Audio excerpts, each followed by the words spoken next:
2024년 말 기준 약 4천만 명이 가입한 실손 의료비 보험. 실제 환자가 부담한 의료비에 대해 일부 부담금을 제외한 나머지 금액을 돌려주는 보험의 1순위라고 할 수 있는데요. 오늘은 실비보험에 대해 많은 분들이 잘 모르시는 그 혜택에 대해서 설명드리려고 합니다. 오늘 영상 끝까지 보시면 가입한 실비보험, 나만 몰랐던 숨겨진 혜택들까지 실비보험 100% 활용할 수 있을 겁니다. 본 광고는 손해보험 광고 심의 기준을 준수하였으며 유효기간은 심의일로부터 1년입니다. 실비보험 대체로 가입되어 있으시죠? 질병, 상해보험 통틀어서 가장 넓은 범위를 보장을 해주고 보험료도 비교적 저렴하게 가입할 수 있는 보험이라고 많은 분들이 준비하셨으리라 생각을 합니다.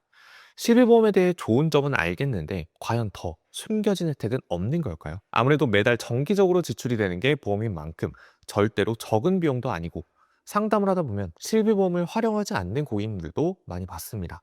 그래서 오늘 실비보험 더 잘 활용하실 수 있도록 숨겨진 혜택 두 가지와 더불어서 실비보험 청구 시 주의사항도 같이 말씀드려 보겠습니다. 실비보험의 숨겨진 혜택 첫 번째, 본인 부담액 상한제인데요. 해당 제도는 전액 보장인 구실손을 제외한 나머지 표준화 실손부터 4세대 실비 가입자 대상으로 1년간 병원비로 지출한 급여, 비급여 합산 200만 원 초과를 했다면 초과한 금액에 대해서는 보험사에서 보상을 해주는 제도입니다. 다만 4세대 실비보험에서는 건강보험이 적용되지 않는 비급여 항목에 대해서는 보장이 제외되는 점 꼭 체크를 해주세요. 자, 그럼 200만 원이 어떻게 적용되는지 제가 예를 들어 보면요.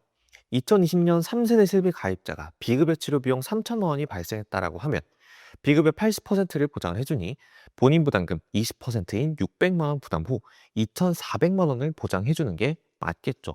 하지만 본인 부담액 상한제로 인해서 연간 200만 원 초과분에 대해서 보장이 됩니다. 그렇다면 200만 원 자기 부담 후 2,800만 원을 보장받을 수 있는 겁니다. 이런 숨겨진 혜택, 본인 부담액 상한제는 그럼 왜 있는 걸까요? 그 이유는 과한 의료비 지출로 의료 파산을 막기 위한 안전장치로 도입이 되었다고 합니다. 예를 들어 60세 이상 노령이신 분들이 퇴직 후 소득이 없음에도 계속해서 실손보험 보험료를 월 10만 원을 초과를 한다면 일반적으로 보험에 대한 유지는 어렵겠죠. 해당 시기에 실비 가입자는 연간 200만 원 한도 꼭 잘 아셔야겠죠. 자, 두 번째는 납입 중지 기능인데요. 이 혜택은 해외에 3개월 이상 체류를 하고 계신 분들, 그리고 회사 단체 실비가 가입되어 있는 분들에게 해당되는 내용입니다.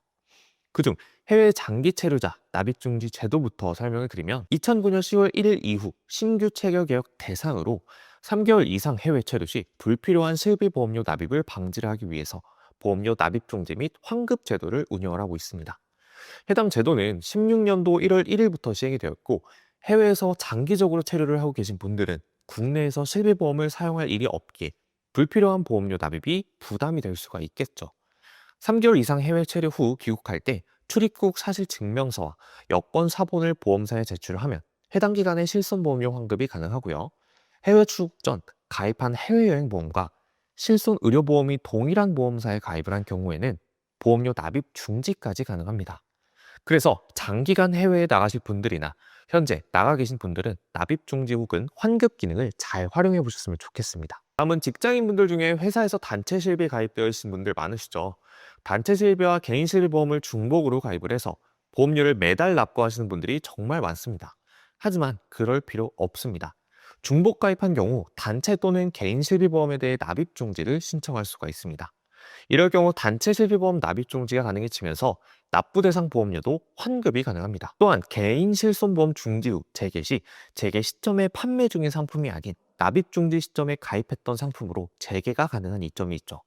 간혹 단체 실비와 개인 실비 둘 다 납입을 하면서 중복으로 보장받겠다라고 말씀하신 분들이 계시는데, 자, 실비보험은 중복 보상이 아닌 비례 보상입니다. 그래서 병원비가 3천만 원이 나왔다면 개인 실비 3천, 단체 실비 3천만 원이 아닌 각각 1,500만 원씩 합산 3천만 원 기준으로 보상을 받는 거죠.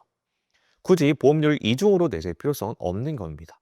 그래서 이러한 납입 중지 기능을 잘 활용하셔서 불필요한 보험료 납입을 줄이셨으면 좋겠습니다. 자, 여러분들은 실비 청구를 어떻게 하고 계신가요? 치료가 끝나고 바로 하시는 분들, 미루고 미루다가 한 번에 하시는 분들, 다양한 경우로 나뉠 수가 있는데 설계사인 저는 실비 청구 바로 하지 않습니다.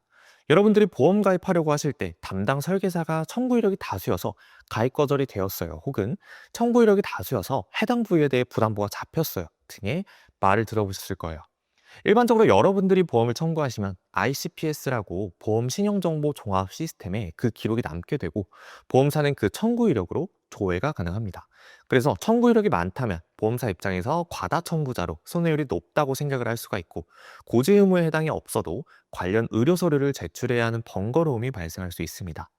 또 어떤 고객님은 단순 검사라고 했는데 내가 모르는 질병 코드가 찍혀 있는 경우도 있었죠.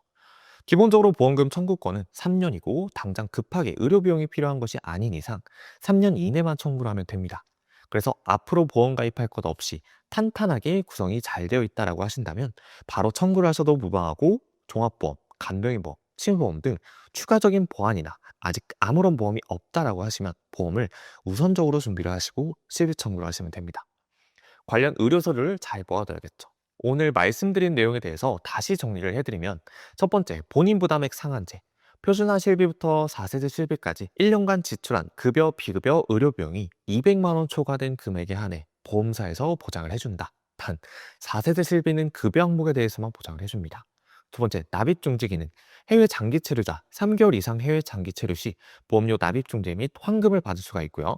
다음, 단체 실비와 개인 실비의 중복 가입 시 둘 중 한 가지를 납입 중지를 할 수 있다. 마지막, 실비 청구 시 유의사항. 청구 기간은 3년 이내에만 청구를 하면 되기에 보험이 아직 완성이 되지 않았다면 보험 준비 후 청구를 하시는 것이 보험 가입 시 더 수월하게 가입이 가능합니다.